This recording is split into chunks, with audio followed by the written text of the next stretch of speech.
No, I wasn't expecting that to happen.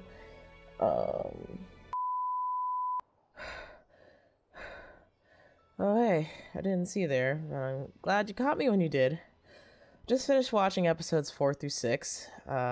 These are 3 episodes that go into more depth about John's trauma, about being a Spartan, and how those traumas are starting to affect him on and off the battlefield.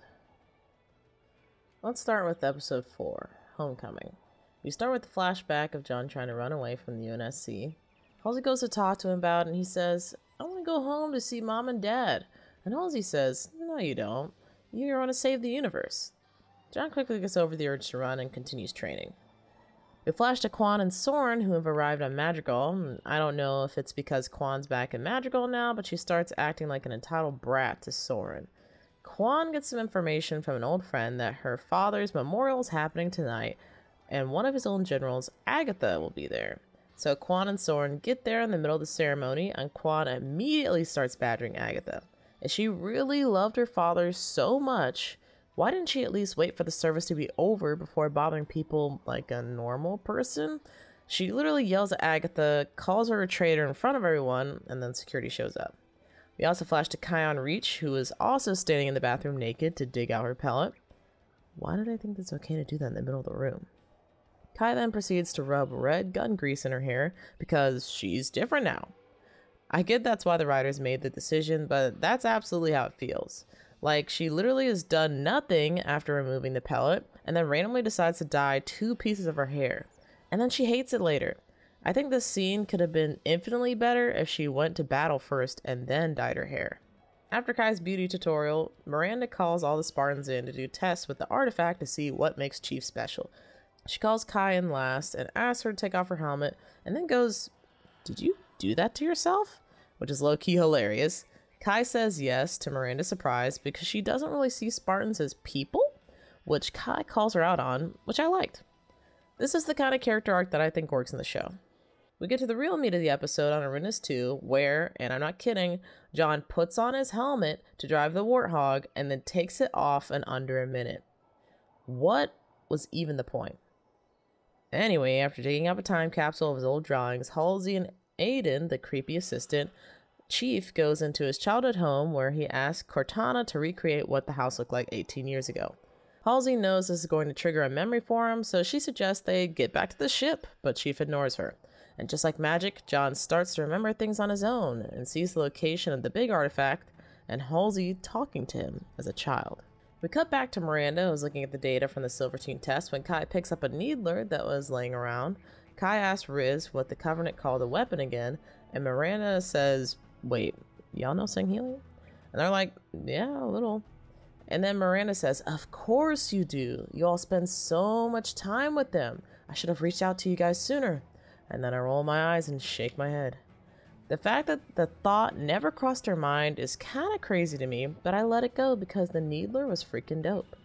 Miranda apologizes for not treating them nicely before and talks with them about the Spartan training, which is apparently an absolute nightmare. At one point, each Spartan had an animal to take with them for a hunting game, and the Spartan that lost had to kill their animal.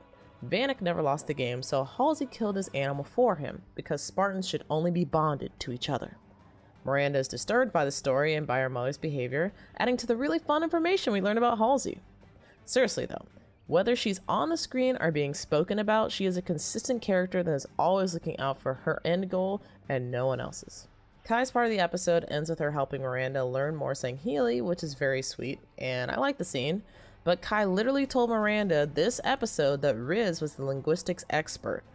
I don't know if they didn't want to have 3 women on the screen because feminism bad, but at the very least, it should have been Riz instead of Kai. Back on Madrigal, Soren's ship gets robbed and scrapped, and then Quan blames him for it. Then she turns around and asks him to help her find her aunt Sujin. Soren is one of the most patient people on the show for not killing Quan multiple times. He was really serious about keeping his promise to Chief to keep her safe. So they go to find out Sujin, who tells Quan to stop chasing her father's dream because it was drug-induced by some mystical fates in the desert. Before Quan can get answers, her aunt is assassinated by one of Venture's captains. Soren runs off the assassins for a moment and then tries to get Quan out of Madrigal. Back on Arenas 2, John confronts Halsey and she denies everything, saying that the artifact must be messing with his head. John pretty quickly backs down, and then all three of them drive to the site of the big artifact, or the Keystone. Episode 5, Reckoning, starts with another flashback where Halsey walks into an elementary school and looks at all the kids she can abduct for the Spartan program, when one kid falls on a really high obstacle course. As the kid is dangling to his potential death, John grabs his leg and starts to lift him up. I have no issue with this scene until the kids start chanting, "John, John, John," like he's about to win a game. Cheering once he actually saves the kid, sure, but chanting during it is a bit weird. It made the scene feel like a TV trial rather than a natural accident.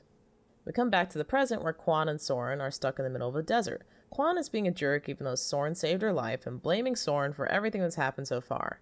Then Soren makes one of the best decisions in the show. He binds Quan to a broken down bike and walks away. Of course, he has the intention of coming back, but it felt nice for Quan to be put on the sidelines. On Aridness 2, Miranda and the Silver Team arrive on the planet to help extract and analyze the big Keystone. When Silver Team touches down to brief the UNSC soldiers on their roles, Kai tries to talk to Vanek about the pellet and how it stops him from having feelings. Vanek replies by telling her to shut up. We don't get much from Vanek in this show, but this is one of his best moments. After Kai picks up her jaw off the floor, John calls her over to talk about how she's feeling. After a few seconds of talking about her feelings, John tells her she's not battle ready and is too distracted. She needs to get an examination or something. Kai asks how he can be battle ready since he's in the same condition, and he just walks away. Even Cortana tells him, "You know you lost, right?" Later on in the episode, after John figures out he can't trust the UNSC, the big Keystone releases a blast of sonic energy, throwing everyone to the ground holding their ears. Master Chief runs down to the big Keystone and takes off his helmet. Thankfully, the sonic blast magically stops before it destroys his eardrums. Miranda figures out that the big Keystone might be sending out a signal to communicate with something, and then her dad, Captain Keyes, shuts down her whole operation with the fear that she'll discover the truth. I get that you want to be your daughter's hero, but she was literally trying to figure out what the big Keystone was communicating to, which we all know is the Covenant. Back at the site of the big Keystone, John decides to touch it and remembers that Halsey kidnapped him. Halsey arrives just in time for John to jump at her with murderous intent before Cortana shuts his nervous system down. I was actually really happy to see John snap because it felt like a moment where his strings were finally cut. This also does a great job of upping the tempo for the next scene on Aridness 2. But before we get to that, we have to jump back to Madrigal where Soren returns for Quan to see that she's escaped from her bindings. He begins to approach the bike when Quan jumps out of the sand and tases him with a weapon that she got in episode 4. It was admittedly pretty badass for Quan to use guerrilla tactics, but then it also makes you think, if she was so capable, why has she been screwing up so much? Before the scene ends, she picks up Soren's gun and points it at his head. Back on Aridness 2, John wakes up to the sound of explosions as the Covenant arrives. I can't describe to you how awesome the scene is, but I'll list some of my favorite parts. Banshees are flying everywhere, Chief grabs a DMR, my favorite weapon, Silverteen runs into battle to meet Grunts and Jackal with mini energy swords. When the show does something directly from the games, they absolutely nail it.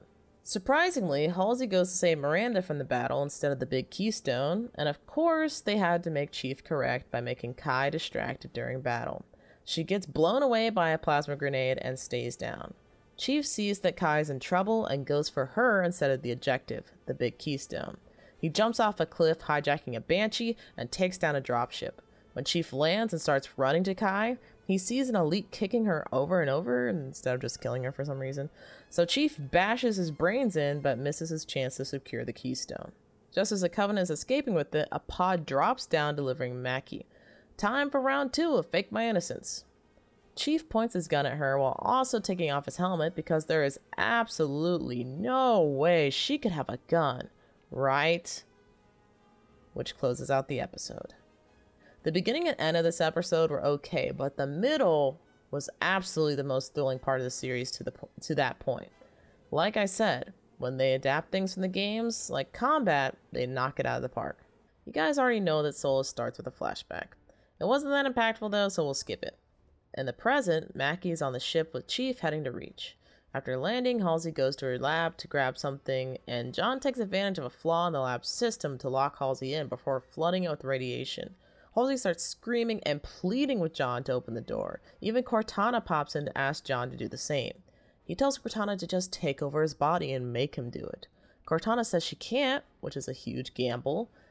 Thankfully for her, it pays off because John saves Halsey before being cooked from the inside out. My gosh, this was a fantastic scene. Even though Master Chief isn't normally an angry person, to see that side of him was great. And I love that he used the opportunity as a way to test Cortana's limits. This episode started hot. Then John goes to talk with Mackie. At this point, she wasn't being treated like an enemy to the UNSC, but they were still suspicious of her. The two most important things she says during this interrogation is the location of the Covenant ritual grounds, and she knows John is a blessed one. After hearing that, John gets shaken up and walks out of the room. Somewhere on meets the Admiral, whose name I learned was Margaret, someone finally said in the show. Her and Captain Keyes are watching Halsey's interrogation with a UNSC officer. The whole purpose of this interrogation is for the Admiral to get a scapegoat for all her issues. The interrogation gets nowhere before John walks in, kicking the UNSC officer out, and he starts asking his own questions.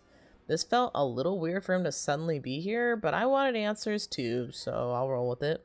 Apparently everyone wants answers because Miranda also starts watching the interrogation before Halsey gets into the nitty-gritty about the Spartan program. John asks how she was able to take so many kids from their parents, and the answer is terrifying. Halsey was able to get DNA from all the kids and make flash clones of them to take the real kids' places, so the parents never knew they left. But the worst part about it is that Halsey made the clones with a genetic flaw where they got severe nosebleeds before dying. The parents would later find out the symptoms were very similar to a seizure disorder after death. I believe her explanation is either a direct copy or at least inspired by what happens in the books, because I remember hearing something similar about how Halsey got away with kidnapping her Spartans. John asks if anyone else was involved, and she answers by saying no one asked how she was getting the kids, so no one else is technically to blame. Naturally, John and Miranda are sick at the thought of these things happening and they leave the room. John goes to tell the news to Kai. Halsey goes to see the Admiral after this to get a pat on the back for not snitching, and instead gets a swift kick out the door and out of the UNSC. Even though her scapegoat plan failed, she finds some way to get rid of her. We get a brief scene inside a UNSC armory, which was amazingly detailed, before finding out that Miranda got a promotion and will be taking Halsey's place. She even got Halsey's old lab. Before Miranda has time to celebrate, Halsey hacks the computer and tells Miranda to come see her. Miranda goes to Halsey's apartment where she apologizes for being a bad mother while getting a retina scan of Miranda's eye. How touching. John goes to talk with Mackie again, and Mackie tells him that the artifact is killing him, which he knows. What he doesn't know is that Mackie has a similar experience until she gave into the artifact. All John has to do to make the pain go away is to let her see the artifact. John walks away with the bright idea for him to connect with the artifact instead. Miranda puts a bunch of nodes on him so she can check his vital signs, and then he touches it. At first, John is overwhelmed by all the memories and feelings that he's experiencing all at once. Mackie collapses while John is being overwhelmed, and just before both of them die, John stops resisting and aligns his chakras with the artifact or something. Suddenly, John wakes up on the ring with Mackie. They walk over to each other, and then John caresses Mackie's cheek, ending the episode on the most concerning note yet. Episodes 4 through 6 were much more interesting than the first 3 episodes, but the story still has a lot of odd moments. I don't think that the politics were being pulled all the way through and are just kind of haphazardly thrown in now again. What's been the most interesting is how Halsey has played such a huge part in the Spartan program's success, and the fact that the UNSC wants all the benefits without the consequences. I also think that the character relationships between Kai and Miranda and John and Halsey are evolving in interesting ways. Unfortunately, though, many of the characters have not seen this type of development. And then we have John seemingly trying to make a pass at Mackie? Why? If John needs to have a love interest, it should either be Cortana or Kai. Will things get resolved before the end of the series? Will Swiper take off her helmet? Find out next week. Make sure to hit the buttons below and leave me a comment about your thoughts on episodes 4 through 6. I'll catch you in the next one. Peace!